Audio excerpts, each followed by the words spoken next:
We're at the Golf Ball Performance Lab where we test all the golf balls. We take a lot of the key protocols from automotive industry QC or aerospace. We're proactive in the QC, so it's not an end result of QC, we're actually planning for it. It's one of our standard COR cannons for the USGA initial velocity test. And we can actually vary the angle of the plate as well as substitute different groove profiles. And this is one of the ways that we prepared for the USGA groove rule change for 2010. Our Shore-D hardness tester, and with a multi-piece ball, that hardness number is really what dictates the performance off of each club. 2 compression machines, one's a little bit more automated. All these different measurements have effects on performance. And with the hitting robot, we can simulate any golf swing, a side spin, back spin, launch angle, spin rate, as well as all the club parameters. This is where everything comes together, and we can validate all of those numbers. We can adjust the lie angle, the hip angle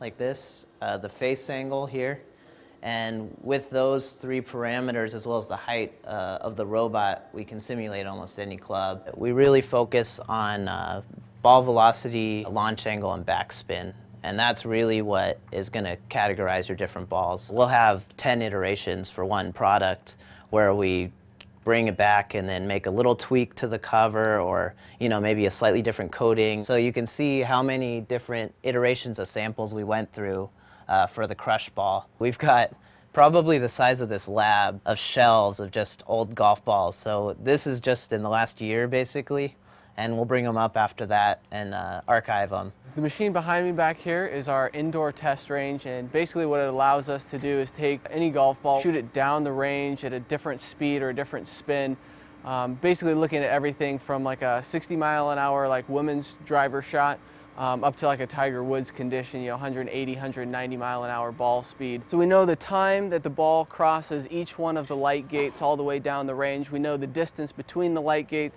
It's really allowing us to examine the aerodynamics in real-world situations. It hits the rotating belts, and because we can control the speed of each belt individually, we can put whatever spin we want and get it very accurately at the end. So we think that there's room to optimize dimple patterns and aerodynamics for the average player where we can really get something better for them. All right, so we're here taking a look at our new 3D scanner. What this allows us to do is to build up a 3D image of the ball and of specifically one dimple. So we really want to learn how aerodynamics and dimple geometry is related. And so this lets us measure each dimple down to like the 1/10 of a micron. And we're hoping that learning more about how each shape affects the flight of a golf ball with the ITR and outdoor testing, that we'll really be able to design a better dimple because of that. And we hope that we can adjust the lift and the drag differently by tuning these different size roughnesses and different scales. Where are the potential defects? How can they be addressed before these defects happen? How can we reduce the effect of these kind of quality problems in the future? So we're really kind of planning forward in terms of QC before the actual start of production happens.